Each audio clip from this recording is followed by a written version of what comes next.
हमने पहले वीडियो में देखा था कि त्रिकोणमिति क्या होती है। अब हम त्रिकोणमिति में जो हमारा समकोण त्रिभुज होता है हम उसके बारे में कुछ समझ लेते हैं। देखो हमारा इसमें ये समकोण त्रिभुज है, ये क्या है 90 डिग्री, ठीक है, ये हमारा समकोण त्रिभुज हो गया।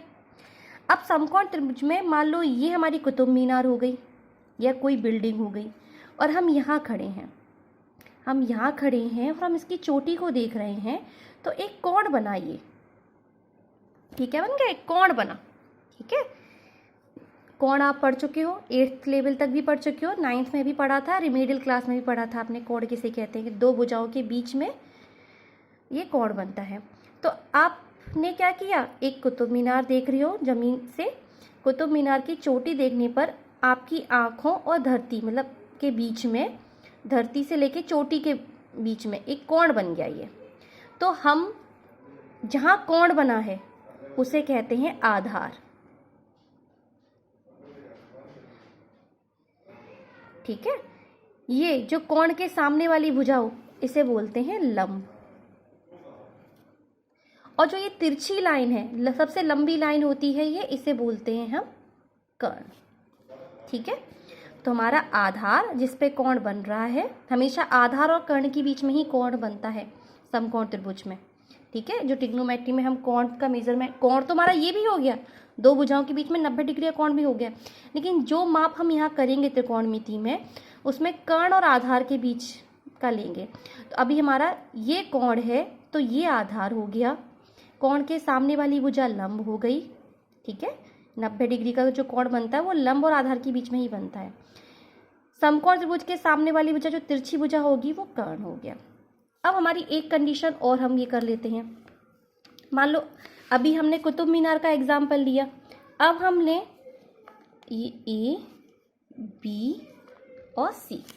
अभी आप कुतुब मीनार को देख रहे थे नीचे से, अब मान लो आप छत पर खड़े हैं, छत पर खड़े होके वही बोट देख रहे हैं। हमने पिछले वीडियो में नाव का एग्जाम्पल लिया था कि छत पे खड़े और नाव देख रहे हैं।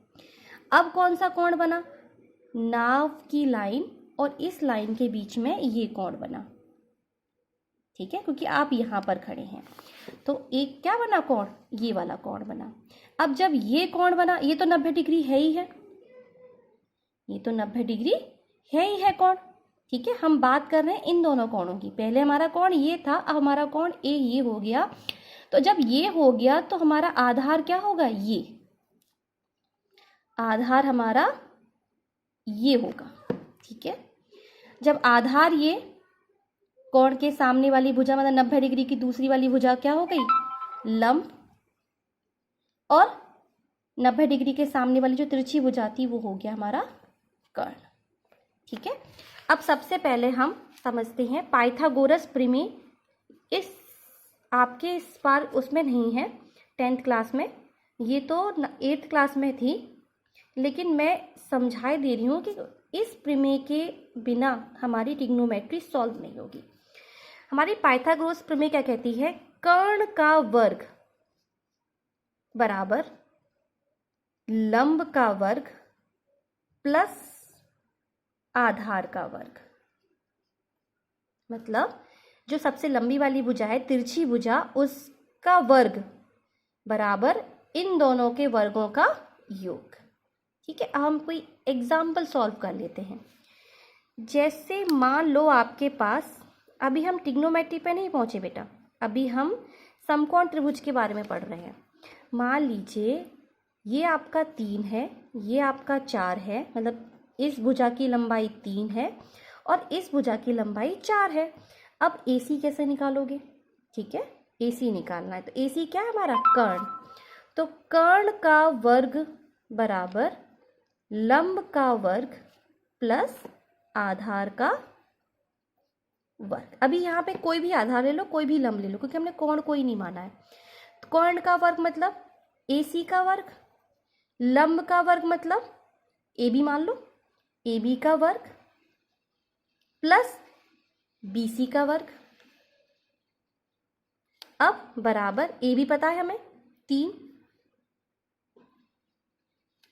BC पता है हमें 4,